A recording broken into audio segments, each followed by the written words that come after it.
మూడు రాజధానుల వెనక ఆలోచన కానివ్వండి, మాస్టర్ మైండ్ కానివ్వండి మీదే అంటారు, నిజమేనా? అత్యుత్సాహంతో మనం సలహాలు ఇచ్చినా కూడా వాళ్ళు విజ్ఞతతోనే దాన్ని తీసుకున్న తర్వాత నిర్ణయం అనేది. మీరు వైసీపీకి చాలా సన్నిహితమైన వ్యక్తి కాబట్టి ఆఖరికి పార్టీ పేరులో కూడా కాంగ్రెస్ అని పెట్టుకున్నారు. మేము పేదలందరం కలిసి నిర్ణయం చేయాలన్న దానికోసం కాంగ్రెస్. అది ఏ విధంగా వస్తుంది అని అంటే, మీ పార్టీతోటి భావ సారూప్యం కలిగిన పార్టీలు ఏవి అంటే ఏం చెప్తారు? ఇప్పుడున్న అధికారాన్ని సాధించినవి కానీ కోల్పోతున్నవి కానీ ఇవన్నీ కూడా పెత్తందారుల పార్టీలు. కేవలం పేదలను వాడుకోవడానికి, వాళ్ళ ఓట్లు తెచ్చుకోవడానికి ఫ్రీబీస్ లాంటివి ఇస్తున్నారు. సంప్రదాయ పార్టీలకు వచ్చినటువంటి ఓట్ల శాతంతో పోల్చుకుంటే ఇదే రకమైన భావజాలంతో వచ్చినటువంటి జై భీమ్ భారత్ కానీ వీళ్ళకి వచ్చినటువంటి ఓట్లు ఎంత? ఇప్పుడు ఏ రకమైన దృక్పథంలో ఉన్నారంటే, పరిపాలన చేసే వర్గం వేరు, పాలించబడే వర్గం వేరు, మేము పాలించబడే వర్గాలు అంతేగాని పాలించే వర్గాలు కాదన్న భావనలో ఉన్నారు. మొట్టమొదట అసలు నమస్తే, వెల్కమ్ టు ఆదాన్. ఇవాళ నా స్పెషల్ గెస్ట్ మాజీ ఐఏఎస్ అధికారి, అదేవిధంగా లిబరేషన్ కాంగ్రెస్ పార్టీ అధ్యక్షులు విజయ్ కుమార్ గారు. నమస్తే విజయ్ కుమార్ గారు. నమస్తే అండి. విజయ్ కుమార్ గారి పేరు వినగానే ఒక సక్సెస్ఫుల్ ఐఏఎస్ ఆఫీసర్ మాత్రమే గుర్తుకొస్తారనుకుంటే మనం కొంత తెలియనితనంలో వెళ్ళిపోయినట్లే. ఆయన విజయ రహస్యం చాలా ఉంది. ఎన్నో విజయవంతమైనటువంటి పథకాలు, గత ప్రభుత్వ హయాంలో ఎన్నో విజయవంతమైనటువంటి పథకాలు, ప్రజాకర్షణ కలిగినటువంటి పథకాలు, నిర్ణయాల వెనక ఆయన పాత్ర ప్రమేయం కూడా చాలా స్పష్టంగా కనిపిస్తుంది. మరి ఎంతో సర్వీస్ ఉన్నా సరే వదిలేసి తన ఉద్యోగానికి రాజీనామా చేసి రాజకీయాల్లోకి ఎందుకు వచ్చారు, ఈరోజు రాజకీయాల్లో ఎలాంటి పరిస్థితిని ఎదుర్కొంటున్నారు, ఆయన లక్ష్యం ఏంటి, ఆయన గమ్యం ఏంటో తెలుసుకునే ప్రయత్నం అయితే చేద్దాం. రైట్ విజయ్ కుమార్ గారు, నేను ఇంట్రడక్షన్లో చెప్పినట్లుగా మీరు ఐఏఎస్ ఆఫీసర్గా విజయాలు చూశారు, కొన్ని అంశాల్లో వివాదాలు కూడా ఉన్నాయి. కాసేపు అవన్నీ పక్కన పెట్టినట్లయితే ఇంకా మీకు చాలా సర్వీస్ ఉంది. కానీ వదులుకొని మీరు రాజకీయాల్లోకి రావటం, ఏదో పార్టీలో జాయిన్ అయితే సరే అది వేరే కథ, కానీ మీరే సొంతంగా పార్టీ పెట్టడం, దాదాపు 2700 కిలోమీటర్ల పైచులకు ఆంధ్రప్రదేశ్లో పాదయాత్ర చేయటం, ఇవన్నీ జరిగిపోయాయి.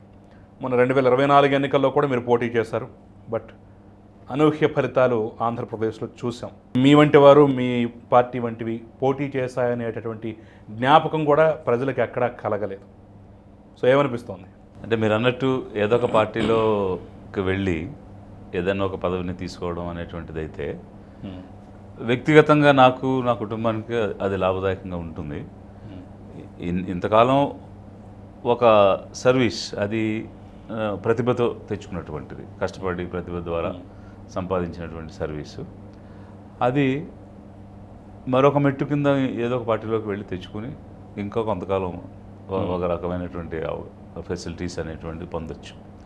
బట్ దానివల్ల మిగిలినటువంటి జనానికి కానీ, మరీ ముఖ్యంగా నేను నా ఎయిమ్ ఏదైతే ఉందో అంటే పేద జాతి, పేదలు అనేవాళ్ళు అన్ని వర్గాల్లో ఉన్నారు.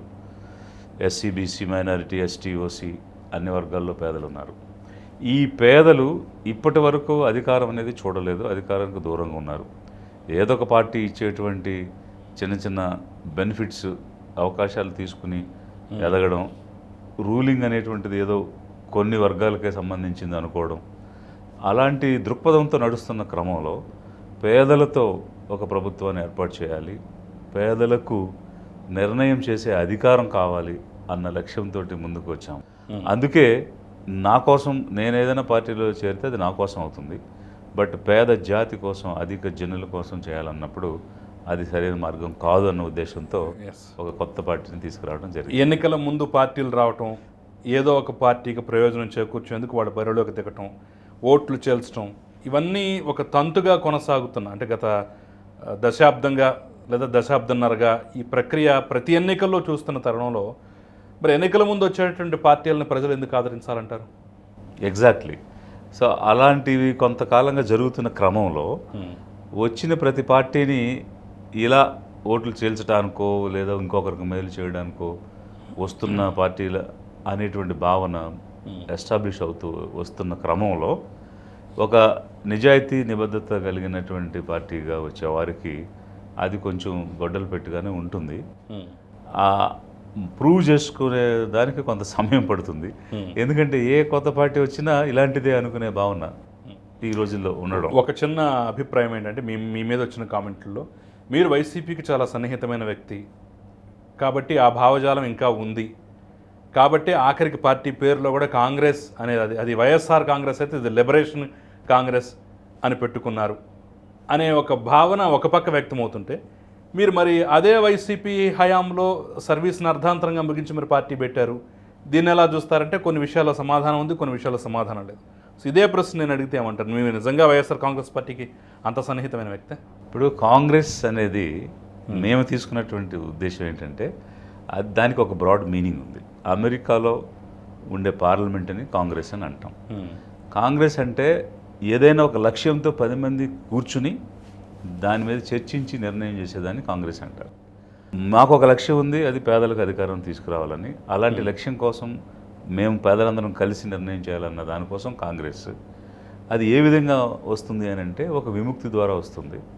పేదరికం నుండి విముక్తి చెందితే మనం జీవితంలో ఒక స్థాయిని అధిగమించిన వాళ్ళు అవుతాము. అందుకు లిబరేషన్ కాంగ్రెస్ అనేటువంటి మేము డిక్షనరీ మీనింగ్ తీసుకున్నాం తప్ప ఆ ఇండియాలో ఉన్న కాంగ్రెస్ గురించి కానీ లేకపోతే ఇప్పుడు ఆంధ్రప్రదేశ్లో ఉన్న వైసీపీ గురించి కానీ తీసుకున్నటువంటిది కాదు అది. Because that word has a bigger meaning. ఇక ఏ పార్టీ కూడా మా వెనకాల లేదు, ఏ పార్టీకి కూడా మనం కొమ్ము కాయటం కానీ వారి కోసం పనిచేయటం అనేటువంటిది కానీ కాదు. కాకపోతే ఈ ఆధిపత్య వర్గాలు, ఈ హెజిమోనిక్ క్లాస్ ఏ విధంగా చూస్తారంటే ఇక్కడ మన ఆంధ్రప్రదేశ్ కాంటెక్స్ట్ తీసుకుంటే ఒకవైపు కమ్మాస్ అధికారంలో ఉన్నారు, ఇంకోవైపు రెడ్డిస్ అధికారంలో ఉన్నారు.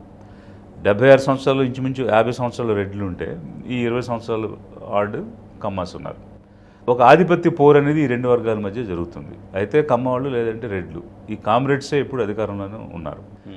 ఈ బీసీలు కానీ మైనారిటీలు కానీ ఎస్సీ ఎస్టీ కానీ వీళ్ళని గెలిపించామా వాళ్ళని గెలిపించామా అని వాళ్ళు గెలిస్తే వీళ్ళు సంబరాలు చేసుకున్నారు తప్ప అసలు అధిక జనాభాగా ఉన్న మనం, పేదరికంలో ఉన్న మనం గెలిచి కదా మనం సంబరం చేసుకోవాలి. ఎవరో కమ్మారెడ్డి కామ్రేడ్స్ని గెలిపించి కాదు కదా మనం సంబరం చేసుకోవాలి. కానీ అదే మీరు చెప్తున్న క్రమంలో ఒక పివి నరసింహారావు, ఒక దామోదరం సంజీవయ్య, ఒక టంగుటూరి అంజయ్య వీళ్ళు కూడా మరి ఆ రోజు అధికారంలో ఉన్నారు కదా, ముఖ్యమంత్రులుగా పరిపాలించారు కదా. ఉన్నారు అంటే ప్రధానమంత్రిగానే ఉన్నారు మన పివి నరసింహరావు గారు. బట్ నేను అంటుంది ఏమిటంటే పేదలకు ఒక అవకాశం రావాలి, పేదల నుంచి అధికారంలోకి భాగస్వాములు కావాలనేటువంటి అనేది నేను మాట్లాడుతున్నటువంటి క్రమం. అందువల్ల ఆ విముక్తి సాధించాలి, విముక్తి ద్వారా మనం దీన్ని చేరుకోవాలి అనే దాని అర్థంతో మేము తీసుకున్నాము, ఆ పార్టీని తీసుకొచ్చాం. విముక్తికి పేదలే ఒప్పుకోవట్లేదని చెప్పేసి ప్రూవ్ అయిందా మరి మన 2024లో? ఎందుకంటే ఆ పార్టీలకు వచ్చినట్టు సంప్రదాయ పార్టీలకు వచ్చినటువంటి ఓట్ల శాతంతో పోల్చుకుంటే మీరు కానివ్వండి, ఇదే రకమైన భావజాలంతో వచ్చినటువంటి జై భీమ్ భారత్ కానివ్వండి, వీళ్ళకి వచ్చినటువంటి ఓట్లు ఎంత? అసలు జనంలోకి మేము రీచ్ అవ్వలేదు కదా. ఇప్పుడు యాక్చువల్గా జనానికి ఒక అవగాహన అనేది కావాలి. ఇప్పుడు ఏ రకమైన దృక్పథంలో ఉన్నారంటే పరిపాలన చేసే వర్గం వేరు, పాలించబడే వర్గం వేరు, మేము పాలించబడే వర్గాలు అంతేగాని పాలించే వర్గాలు కాదన్న భావనలో ఉన్నారు. మొట్టమొదట అసలు వాళ్ళకి భావ విముక్తి కలగాలి, ఆ తర్వాత పేదరికి విముక్తి కలగాలి. అందుకోసం ఈ సిద్ధాంతాన్ని ముందు జనంలోకి తీసుకొని వెళ్ళినప్పుడు ఇది ఎవరైనా చేయొచ్చు, ఎందుకంటే ప్రజాస్వామ్యం, ఏ ఓటు ఉన్నటువంటి ప్రతి వ్యక్తి పోటీ చేయడానికి అర్హుడు 25 సంవత్సరాలు దాటిన తర్వాత.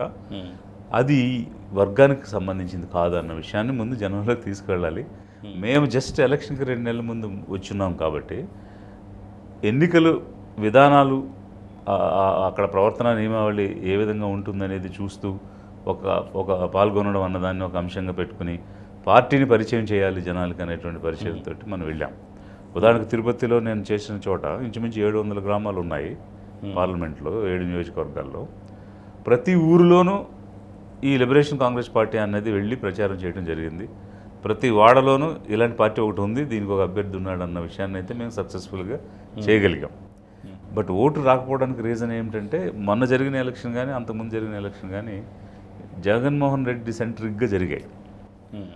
జగన్మోహన్ రెడ్డి గారిని గెలిపించాలని ఒకసారి, ఓడించాలని ఒకసారి జరిగినాయి. 2 సార్లు కూడా ఆయనే మ్యాన్ ఆఫ్ ది మ్యాచ్. అందువల్ల అప్పుడు ఈ ప్రభుత్వం మళ్ళీ రాకూడదు అని వ్యతిరేకంగా ఓటేసేవారు ఇంకొకరికి గనక ఓటేస్తే బై ఛాన్స్ మళ్ళీ వీళ్ళే గెలుస్తారేమో భయంతో విడిపోకుండా ఓట్లు వేయాలని వేశారు. అలాంటి ఎమోషన్ ఉన్నప్పుడు ఈ కొత్త ప్రయోగాలకి ఇబ్బంది ఉంటుంది. అది కూడా లాస్ట్ మినిట్లో జరగదు. ఒక 2-3 సంవత్సరాల నుంచి నడుస్తూ ప్రజల్లో గుర్తింపు ఆ ఐడియాలజీ వెళ్ళుంటే డెఫినెట్గా ఒక ఇంపాక్ట్ అనేది వచ్చి ఉండేది. ఇప్పుడు మీ పార్టీతోటి భావ సారూప్యం కలిగిన పార్టీలు ఏవి అంటే ఏం చెప్తారు? ఇప్పుడున్నటువంటి మెయిన్ తెర మీద ఉన్నటువంటి పార్టీల్లో ఇప్పుడున్న అధికారాన్ని సాధించినవి కానీ కోల్పోతున్నవి కానీ ఇవన్నీ కూడా పెత్తందారుల పార్టీలే. వీరి టీడీపీ అయినా వైసీపీ అయినా జనసేన అయినా ఏదైనా అంతేనా? పెత్తందారుల విధానంలోనే వెళుతున్నారు వాళ్ళు. పేదరిక విముక్తి కలిగించడానికి ఎలాంటి ప్రయత్నం చేయడం లేదు. కేవలం పేదలను వాడుకోవడానికి వాళ్ళ ఓట్లు తెచ్చుకోవడానికి ఫ్రీబీస్ లాంటివి ఇస్తున్నారు. దానివల్ల పేదరికం పోదు. మీకు భావజాలానికి దగ్గరగా ఉన్న పార్టీలు ఏవీ లేవంటున్నారు. కానీ మీరు ఎవరి కోసమైతే పోరాడుతున్నారో, పేదవాళ్ళు, ఎస్సీ ఎస్టీలు వాళ్ళ కోసం ఎవరైతే పోరాడుతున్నారో వాళ్ళంతా మెజారిటీ ఒక 40%, 50% అచ్చంగా గంపగుత్తగా వైసీపీ పక్కనే ఉన్నారని వాళ్ళు చెప్తున్నారు. లెక్కలు చూసినా కానీ దాదాపు దానికి దగ్గరగానే వస్తున్నాయి. బీసీలు మరో పార్టీ వైపు ఉన్నారని చెప్పేసి వాళ్ళు చెప్తున్నారు. లెక్కలు కూడా అదే వైపు వస్తున్నాయి. సో మరి మీరు ఎవరికైతే రాజ్యాధికారం రావాలనుకుంటున్నారో వాళ్ళంతా వైసీపీ వైపు కట్టుబడి ఉన్నట్లుగా, లేదా స్ప్లిట్ అయితే ఆ 2 పార్టీల మధ్య స్ప్లిట్ అయినట్టుగా చాలా క్లియర్గా మనకు తెలుస్తున్నప్పుడు మీరు పోరాడి వాళ్ళందరినీ ఏకీకృతం చేసి వాళ్ళలో అన్నట్టుగా ముందు భావ విముక్తి కలిగించడం అనేది సాధ్యం. అంత బలంగా అయితే అటు లేదంటే ఇటు లేదంటే 2గా చీలిపోవడం అనేటటువంటి పరిస్థితుల్లో సాధ్యమేనంటారా భావ విముక్తి అనేది? ఖచ్చితంగా సాధ్యమే. ఎందుకంటే 83లో కొత్త పార్టీ మన ఆంధ్రప్రదేశ్లో తెలుగుదేశం వచ్చింది. అప్పటికి కాంగ్రెస్ అనేది ప్రధానంగా ఉంటే కమ్యూనిస్ట్ పార్టీలు అనేవి దాంతోపాటు చిన్న పార్టీలు ఉండేవి, వేరే రకరకాల కాంగ్రెస్. కానీ కొత్తగా వచ్చినటువంటి పార్టీ అప్పటి వరకు విసిగి ఉన్నటువంటి ప్రజలు కొత్తదానికి ఒక అవకాశం ఇద్దామని చెప్పి ఇచ్చున్నారు. అలా ఆ తర్వాత టీఆర్పీ వచ్చింది. అప్పుడు కూడా బాగానే ఆదరించారు, ఓటేశారు. మళ్ళీ జనసేన వచ్చింది. ఇలా కొత్త పార్టీలు వస్తున్నాయి. అయితే పాత అనుభవాలను కూడా దృష్టిలో పెట్టుకొని కొత్త వాళ్ళని ఆదరించే పరిస్థితి ఉంటుంది. మొదటిసారి వచ్చినటువంటి అనూహ్యమైన స్పందన ప్రతిసారి రాదు. ఎందువల్ల రాదంటే అప్పటికి విపరీతమైన వ్యతిరేకత ఉంది, ఆల్టర్నేటివ్ లేదు. బట్ ఈరోజు ఆల్టర్నేటివ్ అనేటువంటివి 2 బలంగా వచ్చాయి. ఆ బలంగా వచ్చినప్పుడు 2 సార్లు తెలుగుదేశం వద్దని ఓడించి ఇట్ ఈస్ ఫెయిల్డ్. 2 సార్లు అంటే as a CM he has failed అనే కదా 2 సార్లు ఓడించారు. అతి దారుణంగా మొన్న 19లో ఓడించారు కదా. వద్దు అని ఓడించిన వ్యక్తికే మళ్ళీ అవకాశం ఇచ్చారు అని అంటే ఆల్టర్నేటివ్ లేక. పోనీ ఒక్కసారి కాదు, పోనీ ఏదో ఒకసారి పొరపాటు జరిగింది అనుకోవడానికి కాదు కదా. 2 సార్లు విచక్షణతో వద్దని ఓడించిన టీడీపీకి ఈసారి మళ్ళీ అవకాశం వచ్చింది అని అంటే వేరే అవకాశం లేదు, ఆల్టర్నేటివ్ లేదు. అలాంటి ఆల్టర్నేటివ్ని మనం బలంగా ఇవ్వగలిగినప్పుడు ప్రజలకు చాయిస్ ఉంటుంది. ఇప్పుడు వీళ్ళని చూసాం, ఇప్పుడు వైసీపీకి చూద్దామని వేశారు, వైసీపీని చూసాం. టీడీపీని ఎప్పుడో చూసాం కానీ మళ్ళీ ఇచ్చాం, ఎందుకు? వేరేది లేదు కాబట్టి. సో చూసిన వాళ్ళని మళ్ళీ చూడాల్సిన అవసరం ఏముంది? కొత్తగా నిజాయితీగా పనిచేయగలిగే పార్టీ ఉంటే డెఫినెట్గా ఆదరించవచ్చు అనే భావన ప్రజల్లోకి వస్తుంది. అందువల్ల ఈరోజు మీరు అన్నట్టు మెజారిటీ బీసీ సీట్ ఉండొచ్చు, లేదా మెజారిటీ ఎస్సీ సీట్ ఉండొచ్చు. బట్ ఇక్కడ మేము ఆలోచించేది ఎస్సీ, బీసీ, మైనారిటీ, ఎస్టీ, ఓసీలో ఉన్నటువంటి పేదలందరినీ కూడా మేము కలుసుకుంటూ, అధిక జనులుగా ఉన్న పేదలు మనం, అధిక జనాభా మనది, కానీ అధికారంలో ఎలాంటి వాటా లేదు. సో అందువల్ల అధికారంలో భాగస్వాములు అవ్వడం, అధికారంలో భాగస్వాములు అవ్వడం అంటే రాజకీయంగా భాగస్వాములు అయితే సరిపోదు. అంటే ఇప్పుడు గత ప్రభుత్వంలో 50% పదవులు ఎస్సీ, బీసీ, మైనారిటీలకి ఇచ్చారు. అది కూడా రాజకీయ అధికారమే. బట్ ఆ అధికారంలో ఎలాంటి నిర్ణయం చేసే అవకాశం లేదు. నిర్ణయాధికారం కలిగినటువంటి అధికారం రాజ్యాధికారం కావాలి. సింపుల్గా రాజ్యాధికారం రావడం వల్ల ప్రయోజనం లేదు. ఇప్పుడు మనం రాష్ట్రపతిని కూడా చేస్తున్నాం, బట్ ఏంటి ప్రయోజనం? ఏ రకమైన నిర్ణయం తీసుకునే అవకాశం లేనప్పుడు నేననేది ఈ పేద జాతులకి నిర్ణయం చేసే అధికారం కావాలి. అందుకు లిబరేషన్ కాంగ్రెస్ పార్టీ పనిచేస్తుంది. 2014లోను 2019లోను 2 కీలక ప్రభుత్వాల్లో మీరు నవ్యాంధ్రప్రదేశ్లో ఒక అధికారిగా పనిచేశారు. ఈ 2 అనుభవాలు ఎలా అనిపించాయి మీకు? అంటే నాకున్న పరిధిలో ప్రభుత్వ విధానాలకు అనుగుణంగా మనం ఎలా కాంట్రిబ్యూట్ చేయొచ్చు, అది ప్రజలకు ఎలా మేలు చేయొచ్చు అన్న దృక్పథం కోసం ఇచ్చిన ప్రతి అవకాశాన్ని కూడా వినియోగించుకోవడం జరిగింది. రాష్ట్రం విడిపోయే సమయానికి నేను కలెక్టర్గా ఉన్నాను. కొత్త రాష్ట్రం ఏర్పడిన తర్వాత కూడా కొంతకాలం కొనసాగిన తర్వాత రాష్ట్రానికి వచ్చినప్పుడు వివిధ శాఖలు ఇవ్వడం జరిగింది. ప్రతి శాఖలోనూ అప్పుడున్న ప్రభుత్వ విధానాలు ఏమిటి, దీన్ని మెరుగ్గా తీసుకుని ప్రజలకు వెళ్తే ప్రజలకు ఎలా మేలు జరుగుద్ది అనేది ప్రయత్నం చేశాం. ఫర్ ఎగ్జాంపుల్, అంతకుముందున్న తెలుగుదేశం ప్రభుత్వంలో వెల్ఫేర్ డిపార్ట్మెంట్లో పనిచేశాను నేను. అప్పుడు పలు రకాలైన పథకాలు రూపకల్పన చేశాం. ఆ రోజు మేము రూపకల్పన చేసి అమలు చేసిన పథకాలే ఈరోజు ప్రచారంలో వాడుకుని టీడీపీ మేము ఇన్నిచ్చాం అన్నిచ్చాం, మేము ఇప్పుడు ఏమీ ఇవ్వట్లేదు కాబట్టి అవన్నీ మేము వస్తే ఇస్తామని చెప్పి మళ్ళీ ఓటేయించుకోగలిగే అవకాశం వచ్చింది. So that is my success. అంటే ప్రభుత్వం వారిదే విధానం. ఉదాహరణలు చెప్పండి. ఉదాహరణ అంటే ఇప్పుడు ఉదాహరణకి ఇన్నోవాస్ అని ఒక స్కీమ్ తీసుకొచ్చాం. అవును. ట్రాన్స్పోర్ట్ సెక్టర్లో అంటే ఇప్పుడు ఈ ట్రాక్టర్స్ కానీ కొన్ని క్లీనింగ్ మెషిన్స్ అని ఇట్లాంటివి కొన్ని తీసుకొచ్చాం. అవి కాకుండా ఎంటర్‌ప్రెన్యూర్స్గా అవ్వడం కోసం వాళ్ళకి బ్యాంకు లోన్ దొరకడం లేదని గవర్నమెంట్ ఆఫ్ ఇండియాకి వెళ్ళి ఎన్ఎస్ఎఫ్డిసి అనేటువంటి ఒక ఆర్గనైజేషన్ ద్వారా లోన్ ఇప్పించి 40 లక్షలు 50 లక్షలతోటి యూనిట్స్ చిన్న మైక్రో యూనిట్స్ పెట్టించి వాళ్ళు సెల్ఫ్ ఎంప్లాయ్మెంట్తో పైకి రావడానికి అవకాశాలు కల్పించాం. అంటే ఈ వెల్ఫేర్ సెక్టర్లో సరే స్కాలర్షిప్స్ అనేటువంటివి, విదేశీ విద్య అనేటువంటివి ఇట్లాంటివన్నీ ఒక పక్క నడుస్తున్న క్రమంలో మనకి ఎంప్లాయ్మెంట్ జనరేషన్, ఇన్కమ్ జనరేషన్ ఈ రెండు రావాలి. ఈ రెండు వస్తేనే పేదరికం నుంచి విముక్తి కలుగుద్ది. అందుకు అనుగుణమైనటువంటి స్కీమ్లు మేము తీసుకొస్తే అవి అందరికీ విస్తరించాం. కాపు కార్పొరేషన్లో చేశారు, బ్రాహ్మణ్ కార్పొరేషన్లో చేశారు, ఎస్టీబీసీ కార్పొరేషన్లో చేశారు. ఇలా ఆ ప్రభుత్వంలో చేశాం.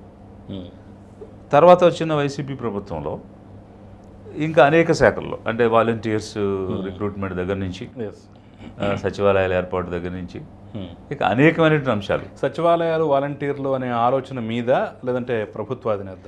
ప్రభుత్వం వాళ్ళ మేనిఫెస్టోలోనే ఉంది. ఓకే, మేనిఫెస్టోతో వచ్చారు, మీకు ఇచ్చి ఇంప్లిమెంట్ చేయమన్నారు. కాకపోతే వాలంటీర్స్ విధానం అన్నది నేను అంతకుముందున్న ప్రభుత్వంలోనే వెల్ఫేర్ డిపార్ట్మెంట్లో చేశాను. ఓకే, అది నా సొంత ఆలోచనగా చేశాను. సో వాలంటీర్ వ్యవస్థ అనేది వైసీపీ కొత్తగా చేసింది ఏం కాదు, గతంలో టీడీపీ అవలంబించింది. అంటే పార్టీ విధానంగా అంటే వాళ్ళు ప్రభుత్వ విధానంగా వాళ్ళు తేలేదు. నేను పనిచేసిన శాఖలో నా ఇంటర్వెన్షన్గా చేశాను. కానీ దానికి ప్రభుత్వ అనుమతి కావాలి కదా? చేశారు.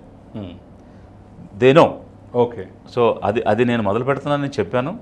దాని ఫలితాలు కూడా వారు చూశారు. అంటే అక్కడ కమ్యూనిటీ ఫెసిలిటేషన్ అనేటువంటిది కావాలి. ముఖ్యంగా నేను చెప్పిన ఏం చేశారు సార్ దాని ద్వారా? ఇన్కమ్ జనరేషన్ స్కీమ్స్ ఉంటాయి.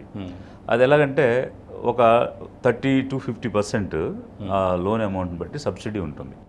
అంటే హయ్యర్ లోన్ అయితే 30% ఉంటుంది, చిన్న లోన్ అయితే 50% సబ్సిడీ ఉంటుంది.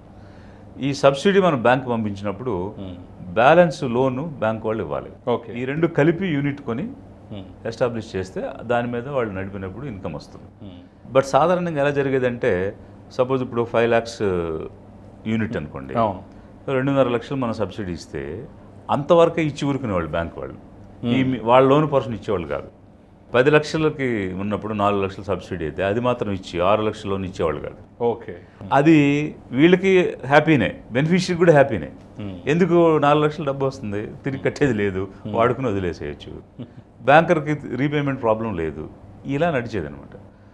మనం ఇచ్చేది ఎందుకు? పావర్టీ రిడక్షన్ కోసం, వాళ్ళని పేదరికం నుంచి పైకి తీసుకురావాలని ప్రయత్నం చేస్తే నీకు ఇన్కమ్ జనరేషన్ నెల నెల వస్తేనే ఆదాయం పేదరికం నుంచి బయటకు వస్తాం. అందుకోసం ఏం చేశామంటే కమ్యూనిటీ నుంచి ఒక్కొక్క మండలానికి 10 మందిని వాలంటీర్స్ని తీసుకున్నాం, కమ్యూనిటీ ఫెసిలిటేటర్స్ అని చెప్పి. ఓకే. వాళ్ళు ఏం చేస్తారంటే కమ్యూనిటీ నుంచి వస్తారు. వాళ్ళు ఎవరెవరికి మనం స్కీమ్ ఇచ్చామో వాళ్ళ దగ్గరికి వెళ్ళి ఈ యూనిట్ నువ్వు పెట్టుకో, నీకు ఆదాయం వస్తుంది, దానికి కావాల్సిన ట్రైనింగ్లు అయ్యి కావాలంటే మేము ఏర్పాటు చేస్తాం, నడిపించుకుంటే నెలకు నీకు 10,000 15,000 వస్తుంది. అలా కొంతకాలం గడిస్తే నువ్వు బయటకు వస్తావు, అంతేగాని ఇచ్చిన సబ్సిడీ తిని ఊరుకుంటే ఇలాగే ఉంటావు అని ఒక కొంత ఫెసిలిటేషన్ చేసి బ్యాంకర్ మోసం చేయకుండా, ఓకే, నువ్వు కమిట్మెంట్ ప్రకారం నువ్వు 6 లక్షలు లోన్ ఇవ్వాలి కదా, నువ్వు ఇవ్వాలి అని నిలబడి ఇప్పించి యూనిట్ ఎస్టాబ్లిష్ చేయించి రీపేమెంట్ కూడా చేయించే విధంగా వీళ్ళు ప్రోత్సహించడం, అలాంటి రోల్ వాళ్ళకి ఇచ్చాం. దీని ద్వారా ఎంత సక్సెస్ చూశారు? ఇంచుమించు 90% ఆఫ్ యూనిట్స్ గ్రౌండింగ్ చేశాం. గ్రౌండింగ్ చేయటమే కాదు, రీపేమెంట్ కూడా స్టార్ట్ అయింది. గతంలో అలా గ్రౌండింగ్ జరిగేది కాదు. ఓకే. అది టీడీపీ టైంలోనే చేసాం. సో అట్లా ఇన్నోవా స్కీమ్స్ అనేది పాపులర్గా అందరికీ తెలిసిన, ఆ గవర్నమెంట్కి చాలా మంచి పేరు తీసుకొచ్చిన అది నేను డిజైన్ చేసిన స్కీమే. యాక్చువల్గా ఏదో 2 లక్షలు 3 లక్షల వరకే లోన్లు ఇచ్చే దాని నుంచి అమాంతంగా 20 లక్షలు. అప్పుడు చాలా విమర్శలు కూడా వచ్చాయి సార్. ఇప్పుడు మీరు ఇన్నోవాలు ఇస్తున్నారు, చాలా ఖర్చు పెట్టాలి, ఇంతెందుకు చిన్న చిన్న వెహికల్స్ ఇస్తే బాగుండేది కదా అని చెప్పేసి కొంతమంది పని కట్టుకుని విమర్శలు చేశారు. ఎందుకు ఇన్నోవా అనే కాన్సెప్ట్ ఎందుకు?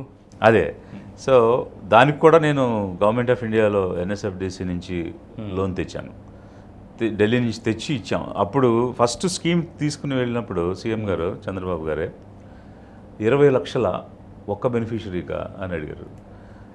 అవును సార్ అన్న. అదేంటది, ఇప్పుడు నువ్వు లక్ష రూపాయల చొప్పున ఇస్తే 20 మందికి ఇవ్వచ్చు కదా, ఒకరికి ఆలోచన. సో పొలిటికల్గా అడ్వాంటేజ్, ఎక్కువ మందిని కవర్ చేస్తాము, ఎక్కువ మంది బెనిఫిట్ అవుతారు అనేటువంటిది అన్నప్పుడు నేను ఒకటే చెప్పినాను ఆయనకి, 10,000 రూపాయలు నెలకు ఆదాయం కావాలి అన్నది మీ యొక్క ఆలోచన, మీరే ప్రచురించారు. ప్రతి చోట కూడా నెలకు 10,000 ఆదాయం వచ్చే విధంగా పనిచేస్తానని మీరు మరి మీ ప్రకటన ప్రకారం జరగాలి అని అంటే నెలకు ఆదాయం వచ్చే వనరులు మనం ఇవ్వాలి. కాబట్టి మీ స్టేట్మెంట్ని ఆలోచించే ఈ రకమైన స్కీమ్ నేను తెచ్చాను. 20 లక్షలు ఇస్తే వాళ్ళు 80,000 70,000కి అద్దెకు పెట్టుకుంటారు. దానికి అయ్యే ఖర్చులన్నీ పోతే 15 నుంచి 25,000 రూపాయల నెలకు మిగులుతాయి. 8 సంవత్సరాల ఇంచుమించుగా నడుపుకోవచ్చు ఒక కారు.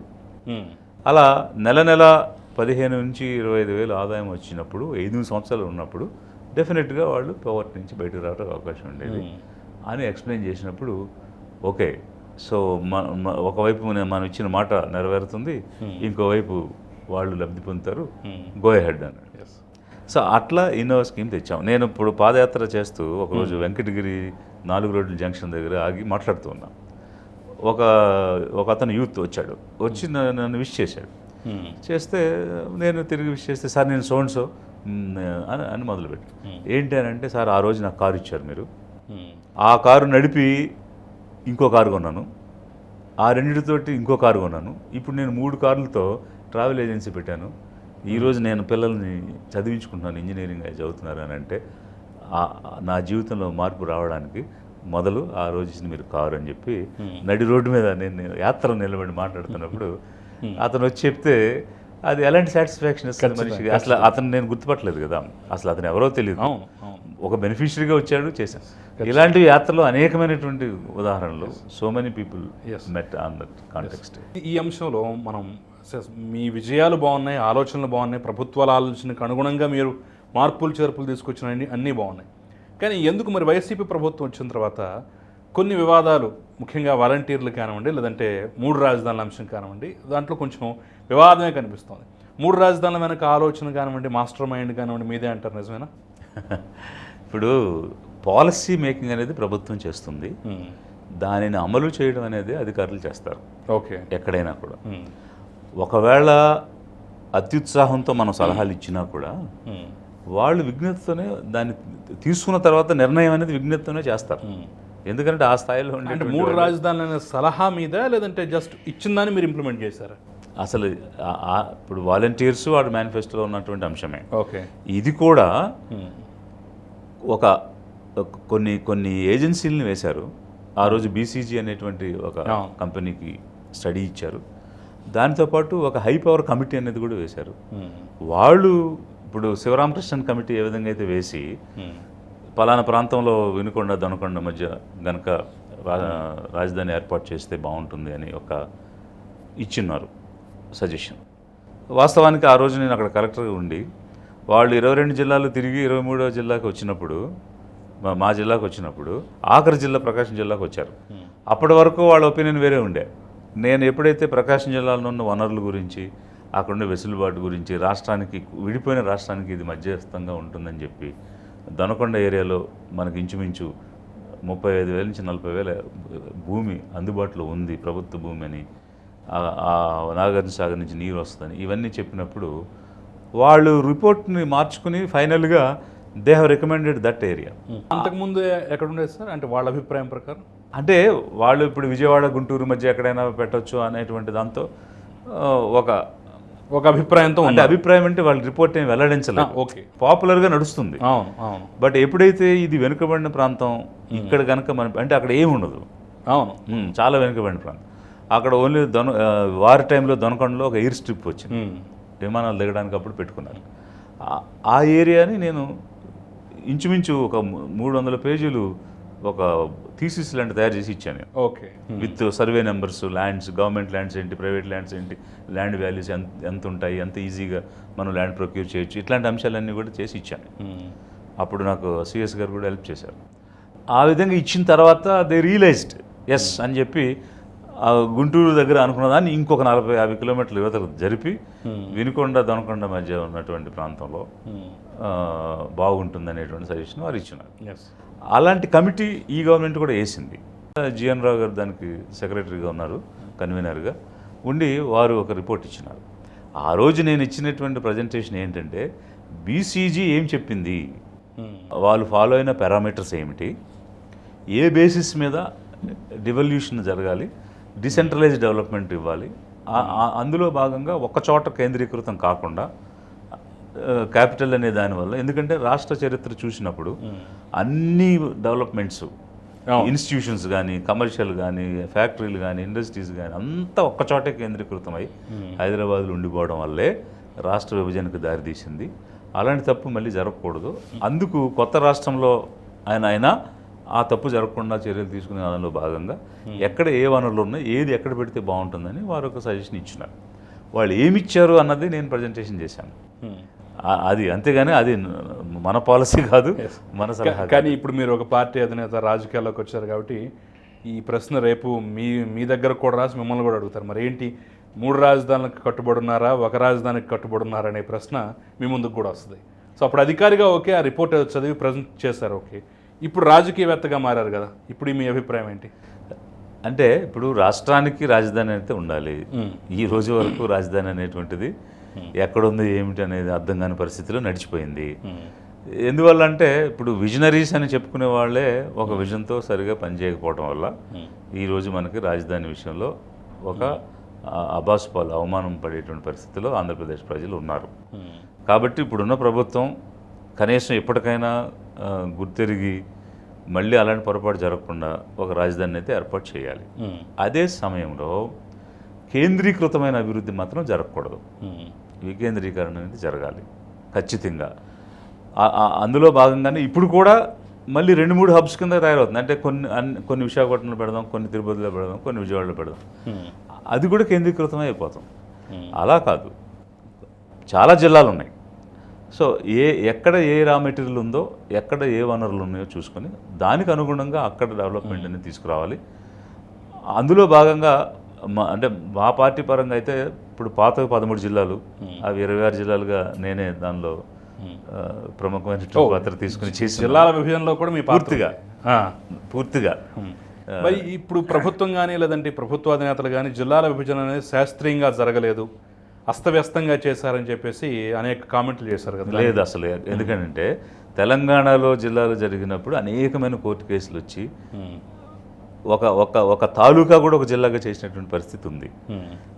ఇక్కడ 26 జిల్లాలు చేసినప్పుడు ఒక పారామీటర్ తీసుకున్నాం, పార్లమెంటరీ కాన్స్టిట్యుయెన్సీ అనేది బేస్గా తీసుకుని దాని చుట్టూ ఉండేటువంటి దాన్ని బేస్గా రాకపోకలు కానీ, అంటే హిస్టారికల్ కన్సిడరేషన్స్ తీసుకున్నాం, కల్చరల్గా తీసుకున్నాం, జియోగ్రఫికల్గా తీసుకున్నాం, పాపులేషన్ తీసుకున్నాం, ఎకానమీ తీసుకున్నాం. వీటన్నిటిని తీసుకుని చేయడం.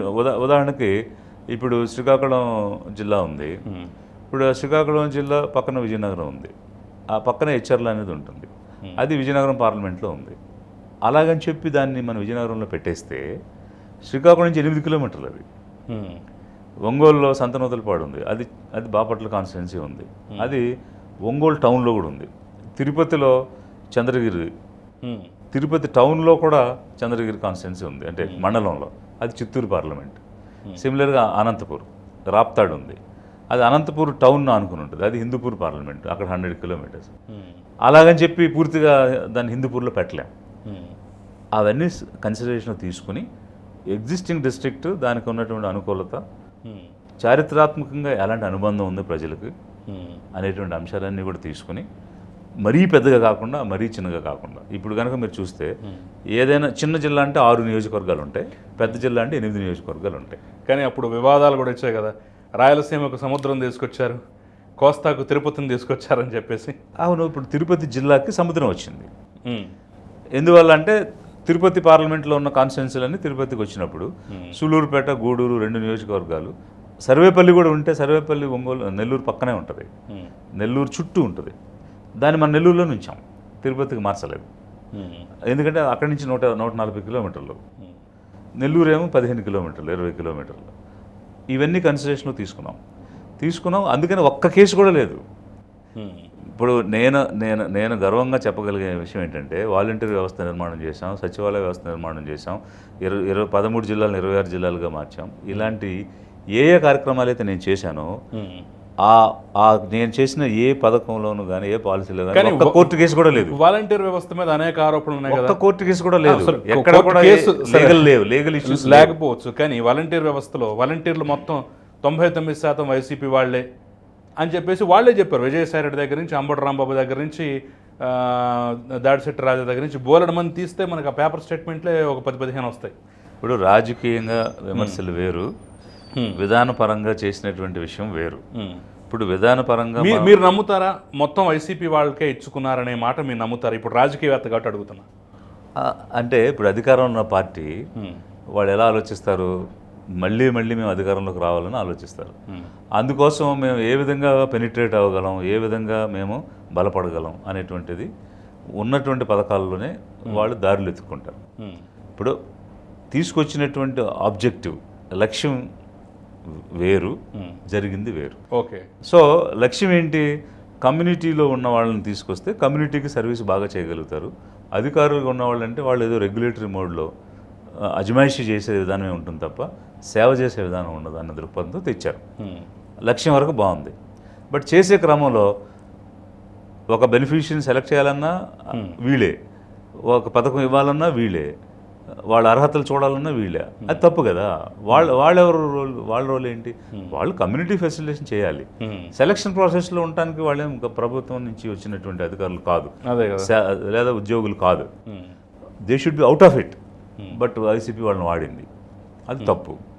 సో దానివల్ల ఏమైపోయింది? ప్రభుత్వ డబ్బును కొన్ని 100 కోట్ల రూపాయలు జీతాల రూపంలో తమ వాళ్ళకి కట్టబెట్టుకున్నారు అనేది కూడా వాస్తవమే కదా. ఈ లెక్కనైతే వాళ్ళు వాడడం వల్ల ఏమైపోయిందంటే లక్ష్యం నెరవేరకపోగా విమర్శ దగ్గర తావిచ్చింది. సిమిలర్గా అంతకుముందు కూడా పనికాహార పథకం అని, అలాగే జన్మభూమి కమిటీలని, ఇట్లాంటివన్నీ తెలుగుదేశం గవర్నమెంట్లో కూడా చేసి వాళ్ళ కార్యకర్తలకి డబ్బు అందే విధంగా రకరకాల కార్యక్రమాలు రూపొందించి తద్వారా వాళ్ళు బెనిఫిట్ అయ్యే విధంగా ఆ పార్టీ పనిచేయటం, అది చూసి ఈ పార్టీ పనిచేయటం, ఇవన్నీ కూడా గతంలో జరిగినటువంటి పరిస్థితులు. ఈ ప్రశ్న వచ్చినప్పుడు వాళ్ళు చెప్పే సమాధానం ఏంటంటే జన్మభూమి కమిటీలు ఉన్నాయి, బట్ ఈ వాలంటీర్ వ్యవస్థలాగా నెలకు 5,000 రూపాయల వాళ్ళకి జీతాలు ఇవ్వలేదు కదా, ఇంత సంఖ్యలో లేరు కదా అని చెప్పేసి వాళ్ళకి సమాధానం అయితే చెప్తున్నారు. అంటే సో ఇక్కడ మెయిన్ బేసిక్ తేడా ఇదే అనుకోవచ్చా? అంటే తేడా అంటే ప్రభుత్వం యొక్క డబ్బుని ఆ రోజు జన్మభూమి కమిటీలకి మేము జీతాల రూపంలో చెల్లించలేదు కదా, కానీ వైసీపీ మాత్రం వాలంటీర్లుగా వాళ్ళనే పెట్టుకొని ప్రభుత్వ డబ్బుని నెలకు 5,000 రూపాయల చొప్పున ఒక్కొక్కరికి జీతంగా 5 సంవత్సరాలు ఇచ్చింది కదా అనేది బేసిక్గా చూపిస్తున్నటువంటి తేడా. ఓకే, అంటే వాలంటీర్ అనే పదంలోనే స్వచ్ఛందంగా వచ్చి పనిచేసేవాళ్ళు కదా. సో స్వచ్ఛందంగా వచ్చి పనిచేసినందుకు వాళ్ళకి 5,000 రూపాయలు హానోరియం ఇచ్చున్నారు, అది జీతం కాదు. వాళ్ళు మిగిలిన టైంలో వాళ్ళ పని వాళ్ళు వేరేది చేసుకోవచ్చు, అది దాని నిర్వచనం. సో వాళ్ళు ఏదో జాబ్ చేసుకోవచ్చు, వాలంటీర్ సర్వీస్ ఇచ్చినందుకు వీళ్ళు సర్వీస్ ఇచ్చున్నారు. అక్కడక్కడ పార్టీ కార్యకర్తలను పెట్టి ఇచ్చుంటే, బట్ వాళ్ళు ఇచ్చింది సర్వీస్ చేసిన దానికి, అంటే పెన్షన్లు పంపిణీ చేసిన దానికి, లేదా వాళ్ళకి సర్వేలు చేసినందుకో, లేదా వాళ్ళ పారామీటర్స్ రాసినందుకో, ఎలిజిబిలిటీ క్రైటీరియా చెక్ చేసినందుకో, పని చేసిన దానికే హానోరియం ఇచ్చున్నారు. బట్ అంతకుముందు ప్రభుత్వాల్లో కూడా ఏం జరిగేదంటే కమిషన్ రూపంలోనూ, చేసిన పనికి వచ్చిన దానిలో వీళ్ళు కొంత భాగం పొందడంలోనూ, అంటే దాన్ని అన్ఆథరైజ్డ్గా తీసుకోవడంలోనూ, ఇలా పార్టీలు అంటే ఈ వ్యవస్థ అంతా ఎక్కడి నుంచి వచ్చిందంటే మీరు తీసుకొచ్చిన లక్ష్యానికి విరుద్ధంగా అయితే వ్యవస్థ వీళ్ళు పనిచేశారు కాబట్టి విమర్శలకు తావొచ్చింది. ఇప్పుడు ఇంకోటి సార్, ఇప్పుడు దాదాపు 1,00,000 మంది వరకు రిజైన్ చేస్తున్నారు. ఒక పార్టీ ఒక పిలుపు ఇవ్వగానే మీరు ఎన్నికల్లో వచ్చి పార్టిసిపేట్ చేయండి అని చెప్పేసి అనగానే 1,00,000 మందో అంతకన్నా చిల్లర రిజైన్ చేస్తున్నారు. సో ఇప్పుడు వాళ్ళు మళ్ళీ అయ్యా ఆ రోజు మమ్మల్ని ఇచ్చేశారు, భయపెట్టారు, బెదిరించారు కాబట్టి మేము రిజైన్ చేస్తాం, మళ్ళీ మమ్మల్ని తీసుకోండి అని చెప్పేసి చెప్తుంటే ఈ ప్రభుత్వం అయితే మరి రిజైన్ చేసిన వాళ్ళని తీసుకుంటాము అనేటటువంటి ఉద్దేశం మాకు లేదని చెప్పేసి చాలా క్లియర్గా చెప్పేస్తాం. సో ఈ వివాదాన్ని ఎలా చూడాలంటారు? అసలు వాస్తవంగా పార్టీకి పని చేయడానికి ఒక మనిషి ఉండాలి, వాళ్ళని పోషించడానికి ప్రభుత్వ ధనాన్ని వాడాలి అనేటువంటి ఆలోచన పశ్చిమ బెంగాల్లో మొదలైంది. ఓకే. కమ్యూనిస్ట్ పార్టీ ఉండేటప్పుడు వాళ్ళకి గ్రామస్థాయి కార్యకర్తలు ఉండేవాళ్ళు, వాళ్ళందరూ కూడా దే ఆర్ పెయిడ్ అనమాట.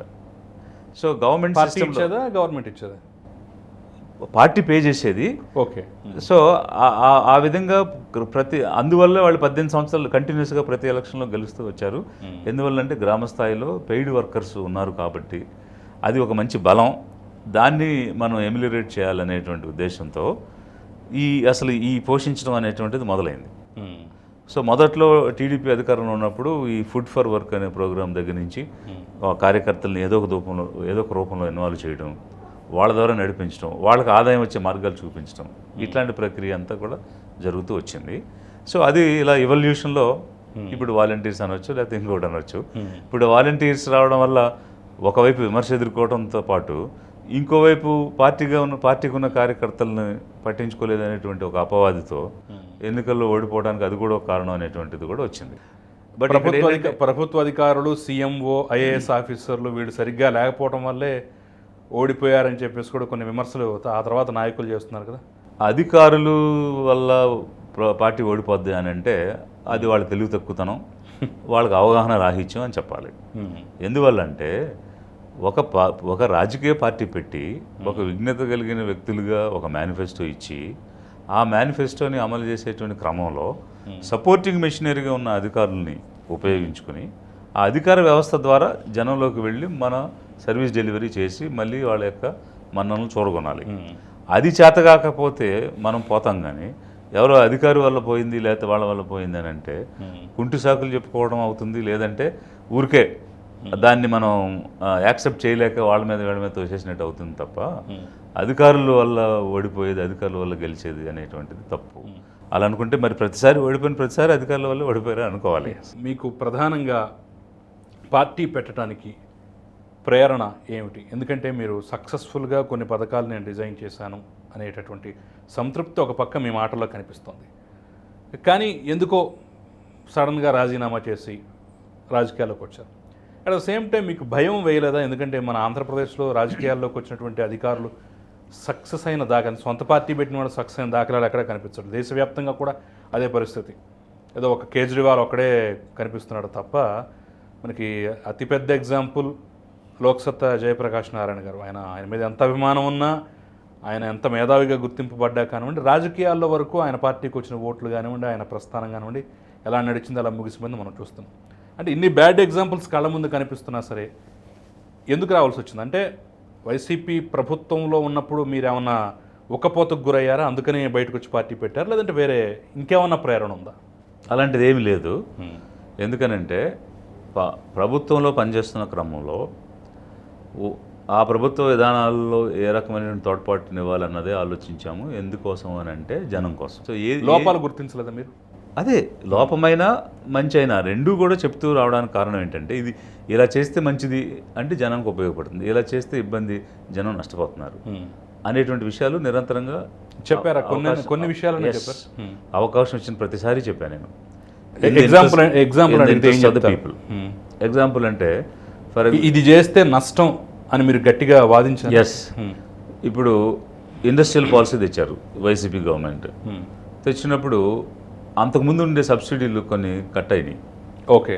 కొంతమందికి కొన్ని యూనిట్స్ ఆ యూనిట్ యొక్క క్వాంటమ్ని బట్టి తగ్గిపోయి వచ్చేది లేకుండా పోయింది. ఇమీడియట్గా నేను ఒక టైం తీసుకుని, సార్ ఇట్లా గతంలో ఉండేవన్నీ కొనసాగించి మీరు కొత్తగా తెచ్చుంటే బాగుండేది, గతంలో ఉన్న ఆపేసి ఇప్పుడు కొత్త పాలసీ తేవడం వల్ల ఇది అంతకుముందు వైఎస్ఆర్ టైంలో వచ్చినవి కూడా ఆగిపోయినాయి, అతను ఇచ్చాడు ఇతను తీసేశాడు అనేటువంటి భావన కూడా వచ్చింది. కాబట్టి మీరు ఎప్పుడైనా కింద వారిని పైకి తీసుకురావాలనుకున్నప్పుడు ఇంకా మరింతగా ఇవ్వడానికి అవకాశం ఏ విధంగా ఉందనే దాంతోపాటు ఉన్నది తీసేయకుండా కంటిన్యూ చేస్తే బాగుంటుంది. కాబట్టి పాతవి కొనసాగిస్తూ అదనంగా మీరు ఏమైనా చేస్తే మంచిది సార్. అదర్వైజ్ చాలా ఒకవైపు మీకు అపవాది రావడమే కాకుండా ఎవరు హర్షించడం లేదు, పైగా నష్టపోతారు సార్ అని చెప్పి. సో ఎలాగా ఏంటని కొంచెం ఆర్గ్యూ చేశారు నాతో. ఆర్గ్యూ చేస్తే దానికి నేను సరైనటువంటి సమాధానం ఇచ్చున్నాను. ఇచ్చుంటే సరే ఫైన్ అయితే ఏమంటాం మీరు ఏం చేయాలంటాం అంటే పాలసీ రివైజ్ చేయాలి సార్ అన్న.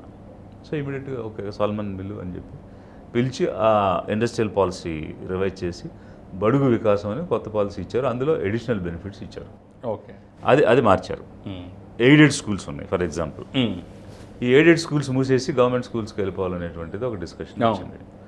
అది నా డిపార్ట్మెంట్ కాదు, నాకు తెలియదు. నడుస్తుంది అంటే తెలుసు, బట్ ఏదో పాలసీ తీసుకున్నా నడుస్తుంది అని అనుకుంటాం కదా పక్క డిపార్ట్మెంట్. అయితే ఒకరోజు నాకు వీళ్ళందరూ కలిసి ఒక యూనియన్గా నా దగ్గరికి వచ్చారు. అంటే వేరియస్ క్రిస్టియన్ మిషనరీస్, ఇస్లాంలో ఉన్నవాళ్ళు, ఎవరెవరైతే ఎయిడెడ్ స్కూల్స్ నడిపిస్తున్నారో వాళ్ళంతా కూడా ఇంచుమించు ఒక 20 మంది. నేను ప్లానింగ్ సెక్రటరీ ఉన్నప్పుడు మా ఆఫీస్కి వచ్చాను. I was shocked. ఏంటంటే ఇట్లాగా మేము చాలా ప్రయత్నాలు చేసాం, కోర్టులు కేసులు కూడా చేసాం, ఎక్కడ మాకు రిలీఫ్ దొరకలేదు. చివరికి మీ దగ్గరికి వచ్చాం. ఏమిటి అని అంటే దీనివల్ల మేము చాలా నష్టపోతున్నాము, ఇది సీఎం గారు దృష్టిలో పెట్టి ఈ పాలసీ మార్పించాలని వచ్చాను.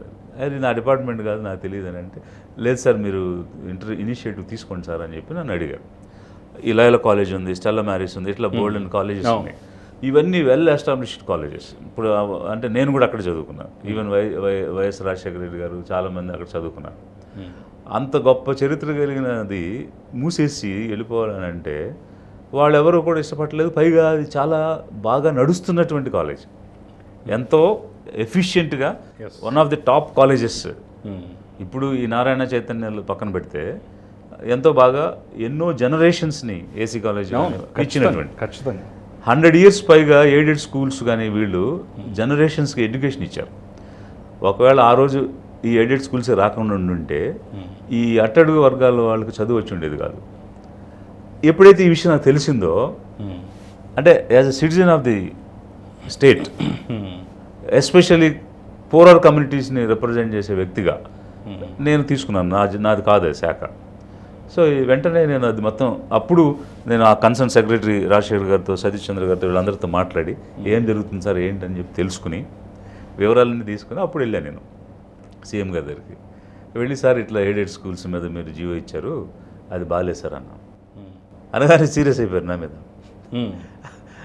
అయిపోతే అలా కాదు, ఇది 100 సంవత్సరాల నుంచి ఉన్న వ్యవస్థ సార్, ఇది దాన్ని మనం శుద్ధి చేయొచ్చు, ఇంప్రూవ్ చేయొచ్చు, కానీ కంప్లీట్గా తీసేయడం కరెక్ట్ కాదు.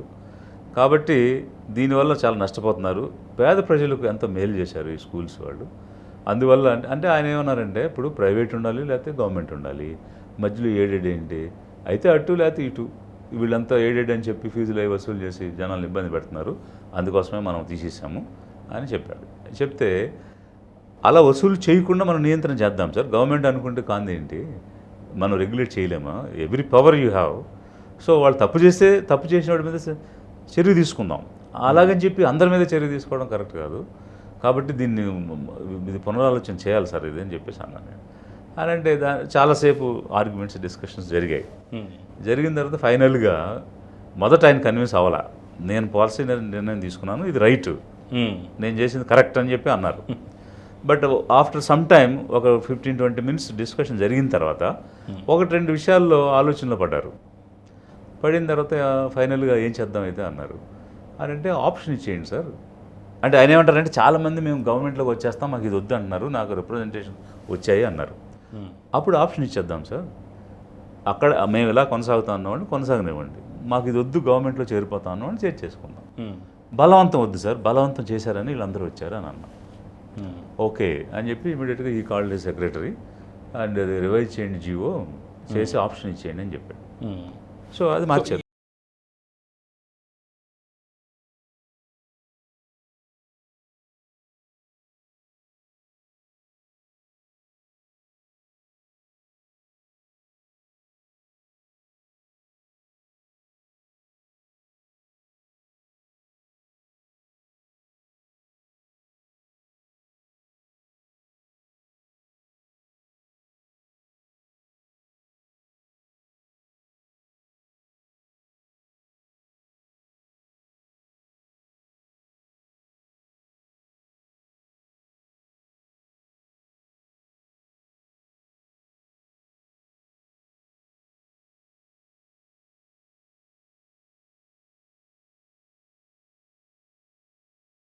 ఆపేసిన అన్ని కలిపినా మీరు చెప్పిన 6,000 కాదు 200 కోట్లు ఉంటుంది.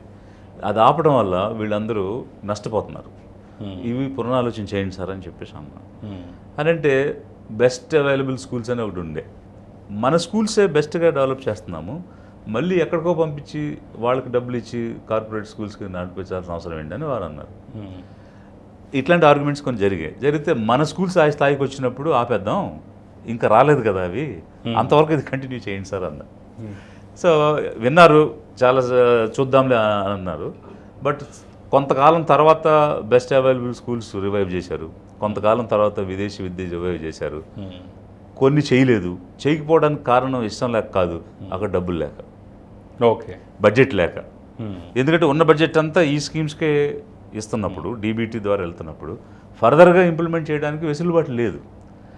అయితే మరి ఏది చేయాలి ఏది చేయకూడదు అనే విచక్షణతో చేయాల్సింది ప్రభుత్వ అధినేతగా ఆయన చూసుకుని ఉండాలి. కేవలం దీని మీదే శ్రద్ధ పెట్టి ఇది మాత్రం ఇచ్చింటే అవి చేయకపోవడం వల్ల అక్కడ అపవాదం వచ్చింది, చెడ్డ పేరు వచ్చింది. చెప్పడం మనం చెప్పాం, ఆయనకు నచ్చిందో నచ్చలేదో, కానీ ఇచ్చే అవకాశం కూడా లేదు, చేయలేదు. సో అందువల్ల అన్నీ చేయలేదు. సో కొన్ని చేయగలిగే చేశారు, చేయలేనివి చేయలేదు, కొన్ని ఇష్టమైతే చేశారు, కొన్ని ఇష్టం లేదు. సో అది ఆయన డిస్క్రిప్షన్. ఇవన్నీ బాగున్నాయి సార్, మీరు చాలా అంశాలు ఇచ్చారు. కానీ అతి ఎక్కువ అభాస్పాలైనటువంటి ఇసుక మీద బాగా అభాస్పాలైంది గత ప్రభుత్వం, మద్యం మీద చాలా అభాస్పాలైనటువంటి పరిస్థితి చూసాం. మీ ఒక ప్రతిపక్ష పార్టీ వైసీపీ మీద ఒక 10 విమర్శలు చేస్తే, గత గవర్నమెంట్ ఒక 10 విమర్శలు చేస్తే, ఖచ్చితంగా అందుట్లో మద్యం ఇసుక ఈ రెండు ఉండి తీరాల్సింది. మరి అలాంటి దారుణమైనటువంటి పరిస్థితులు చూసిన తర్వాత వీటి మీద సలహా ఇవ్వాలనే ఆలోచన మీకు రాలేదా, లేదంటే ఇస్తే ఆయన తీసుకోలేదా? అలా కాదు. ఇప్పుడు యాక్చువల్గా ఒక్కొక్క ఆఫీసర్కి ఒక డిపార్ట్మెంట్ ఉంటుంది. కానీ మీరు పాఠశాల వాళ్ళు వస్తే, కాలేజీలో వస్తే మీరు వెల్ఫేర్ వస్తే వెళ్ళాను, సోషల్ ఇప్పుడు వేరియస్ వెల్ఫేర్ డిపార్ట్మెంట్స్ వస్తే కూడా వెళ్ళాను. ఇది అంటే ఇది ప్రజలకు మేలు కలిగించేవి, సంక్షేమాన్ని ఇచ్చేటువంటివి, నష్టపోతున్న అంశాలు ఏవైతే ఉన్నాయో అవి చెప్పడం. ఇప్పుడు ఉదాహరణకి ఇళ్ల స్థలాల గురించి కూడా ఒక చర్చ జరిగింది. అప్పుడు నేను చెప్పున్నాను, సార్ కనీసం 2 సెంట్లు ఉండాలి, అర్బన్ ఏరియాలో స్థలం తక్కువ ఉందంటే పోనీ 1.5 సెంట్ ఇద్దాము, మరి 1 సెంట్ అనేటువంటిది ఇబ్బందికరం సార్ అని చెప్పేసి నేను స్వయంగా చెప్పాను. ఒకసారి కాదు, చాలాసార్లు చెప్పాను. అంటే రిక్వెస్టింగ్గా. ఎందుకనంటే మీరు చాలా పెద్ద ఉత్కృష్టమైనటువంటి కార్యక్రమం చేపట్టారు. 30 లక్షల మంది, అప్పుడు 25 లక్షలు, తర్వాత 25 లక్షల మందికి ఇల్లు ఇవ్వడం అనేది చాలా అరుదైనటువంటి కార్యక్రమం. అది ఇల్లు అనేది శాశ్వతం. అలా శాశ్వతంగా నిలబడేది మనం చేసే పని కూడా శాశ్వతంగా ఉండేటట్టు చేయండి. అందుకనే కనీసం 2 సెంట్స్, 1.5 నుంచి 3 సెంట్స్ వరకు అవైలబిలిటీ ఆఫ్ ల్యాండ్ని బట్టి మినిమంగా 1.5, మ్యాక్సిమంగా 3 సెంట్స్ ఇవ్వమని చెప్పేసి నేను చాలాసార్లు రిక్వెస్ట్ చేశాను.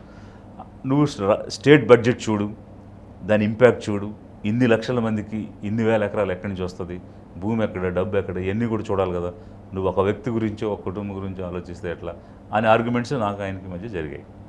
సో నేను అనేది ఏంటంటే ఇప్పుడు ఓవరాల్గా స్టేట్ అంతని దృష్టిలో పెట్టుకుని పనిచేయాలి, అందుకనే బడ్జెట్ అవైలబిలిటీని కూడా చూసుకోవాలి అనేటువంటివి కొన్ని మన శాఖలు కానప్పుడు కూడా చెప్పడానికి ప్రయత్నం చేసాం. జనం కోసం, జనానికి కావాల్సినటువంటి అవసరాలు తీర్చడం కోసం. పొలిటికల్గా పాలసీ డెసిషన్స్ తీసుకున్నప్పుడు ఇప్పుడు ఈరోజు ఓడిపోవడానికి కారణాలు అనేవి తీసుకుంటే, ఒకటి జనానికి ఒక స్వేచ్ఛ వాతావరణం అనేటువంటిది, ఆ లోకల్గా ఉండేటువంటి లీడర్స్ భయభ్రాంతులు గురి చేయడం, గ్రాస్ రూట్లో ఉండేటువంటి లీడర్స్ ప్రవర్తించిన విధానం వల్ల కొంత భయభ్రాంతికి గురి చేయడం, స్వేచ్ఛగా మాట్లాడలేకపోవడం, ఏమన్నా మాట్లాడితే స్కీములు తీసేస్తారో అనేటువంటి దీంతో మొదలైంది. గ్రామ పంచాయతీ స్థాయిలో ఎన్నికలు జరిగినప్పుడు యునానిమస్గా జరగాలని, అదర్స్ వేస్తే వాళ్ళ నామినేషన్లు చించేయడం, భయపెట్టడం, ఇట్లాంటి దాంతో మొదలైన భయం అది పెరిగి చిలికి గాలివాన అయిపోయింది. దీంతోపాటు లిక్కర్ పాలసీ వల్ల, శాండ్ పాలసీ వల్ల బాగా నష్టపోయింది పార్టీ. ఎందుకంటే లిక్కర్ వల్ల రేట్లు పెరిగిపోయి ఇంటికి వచ్చే ఆదాయం తగ్గిపోవడం అనేది ఒకటైతే, చాలామంది చిన్న వయసులోనే చనిపోవడం అనేటువంటిది ఒకటి, మద్యం వల్ల, గంజాయి వల్ల జనాలు యూత్ పాడైపోవడం అనేది, యూత్కి జాబ్స్ లేకపోవడం అనేది, పోలీస్ ఎక్సెస్గా బిహేవ్ చేసి కేసులు పెట్టడం అనేది, ఇలా ఒకదానికొకటి లా అండ్ ఆర్డర్ దెబ్బతింటం అనేది, ఇలా ఒకదానికొకటి యాడ్ అయిపోయి ఇవన్నీ కూడా ఒక ఇంపాక్ట్ని క్రియేట్ చేయడానికి జరిగినాయి. సార్ మీరు రిజైన్ చేసి వచ్చే ముందు చెప్పారా నేను పార్టీ పెట్టబోతున్నా అందుకని రిజైన్ చేశాను చెప్పేసి?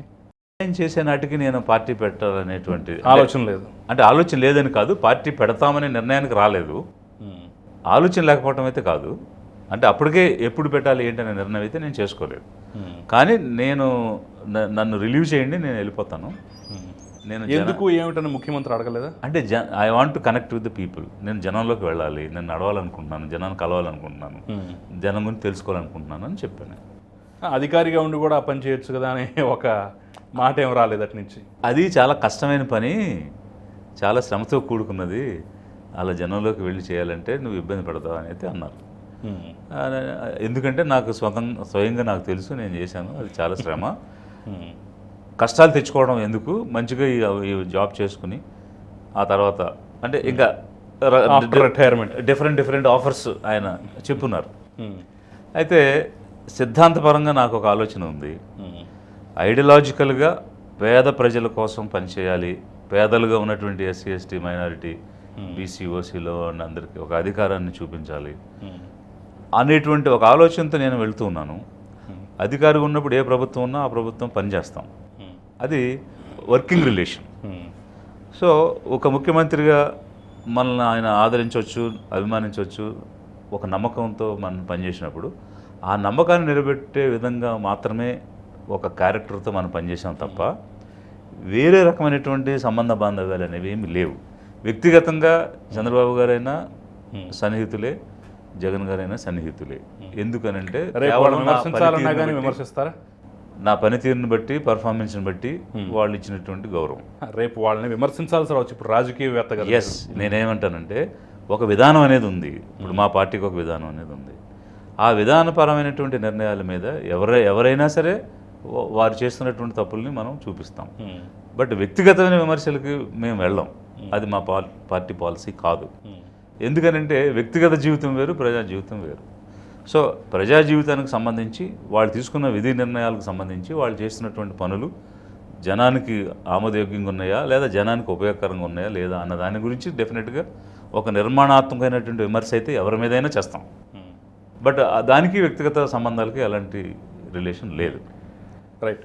మరి పార్టీ నడపడానికి చాలా శక్తియుక్తులన్నీ కావాల్సినటువంటి పరిస్థితి. సంపాదించుకున్నారు అవన్నీ? పార్టీ నడపడానికి జనం మద్దతు కావాలి, ధనం మద్దతు కూడా కావాలి కదా. దాంతోపాటు డెఫినెట్గా ధనం అనేటువంటిది కావాలి. అది నేను ఒక్కడిని సంపాదించి పార్టీ నడిపించేది కాదు ఇది. ఎందుకనంటే ఇది జనం కోసం చేసే కార్యక్రమం. ఈ కార్యక్రమంలో జనం యొక్క తోడ్పాటు ఉంటే పార్టీని గ్రాస్ రూట్ అంటే గ్రామ స్థాయి నుంచి కూడా నిర్మాణం చేసుకుని ముందుకు తీసుకుని వెళ్ళి జనం కోసం పనిచేసి వాళ్ళు ఇన్నాళ్ళుగా చూడనటువంటి దాన్ని ఒకటే చూపించాలనేటువంటిది నా ఆలోచన. ఆ అధికారం అనేటువంటిది కూడా ఏదో రాజకీయ అధికారం కాదు, నిర్ణయం చేసే అధికారం. డెసిషన్ మేకింగ్ పవర్ ఉండేటువంటి పవర్ పేదలకు రావాలి. పేదలు ఎప్పుడు ఎవరేం వేస్తారు, ఎవరేం పడేస్తారు, ఎవరు ఎక్కువ ఇస్తారు అని చూసి వాళ్ళకు ఓట్లు వేయటం కాదు. ఎందుకనంటే వీళ్ళు పుచ్చుకునే స్థాయి కాదు, ఇచ్చే స్థాయిలోకి రావాలి. ఎందుకంటే అధిక జనం వీళ్ళు, అధిక జనాభా వీళ్ళు, కానీ అధికారం మాత్రం వీళ్ళకి రావడం లేదు. ఎందువల్ల రావడం లేదంటే అధికారం చేసే క్లాస్ వేరు, మనం వేరు అనే భావనలో ఉన్నారు వీళ్ళు. అందుకని వాళ్ళకి ఒక అవగాహన కల్పించాల్సిన అవసరం ఉంది. ఆ ప్రాసెస్లో డెఫినెట్గా సక్సీడ్ అవుతామని అనుకుంటున్నాం. ఎందుకంటే ఎప్పుడైతే మనం కూడా అధికారంలోకి రావచ్చు, అది మనకు కూడా సాధ్యమే అన్న భావన వచ్చిందో అప్పుడు వీళ్ళెవరు ఎంత ఇస్తారు, వాళ్ళు ఎంత ఇస్తారు, లేదా వాళ్ళని గెలిపించామా వీళ్ళు గెలిపించామా అని ఎన్నాళ్ళుగా జరిగింది అదే కదా. ఆ ప్రాసెస్ కాకుండా మనం అధికారంలోకి రావాలనే దానికోసం పనిచేస్తాం. సో ఫైనల్గా చెప్పండి, ప్రస్తుతం వర్గీకరణ అంశం అనేది రేపు తెలుగు రాష్ట్రాల్లో ఖచ్చితంగా ప్రభుత్వాల ముందు ఒక గడ్డు సమస్యగా మారే అవకాశం అయితే కనిపిస్తోంది. అది మంచిగా చెడో కాసేపు పక్కన పెడదాం, సుప్రీంకోర్టు నిర్ణయం అయితే వచ్చేసింది.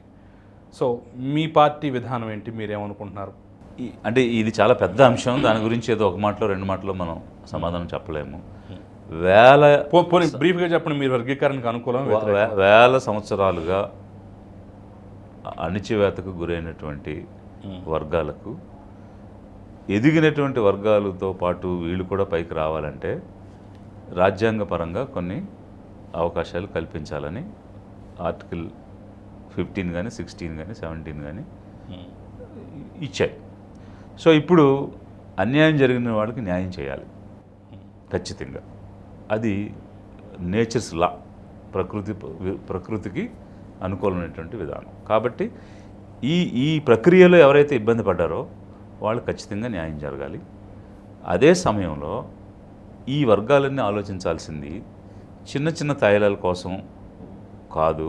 మనం అందరం కూడా ఐకమత్యంగా ఎన్నాళ్ళుగా కోల్పోయింది ఒక నిర్ణయం చేసే అధికారం ఎలా సంపాదించాలి, రాజ్యాధికారంలో ఎలా అడుగు పెట్టాలి అన్నది ప్రధాన అంశంగా మారి అందరూ ఐకమత్యంగా తీసుకెళ్ళాలి.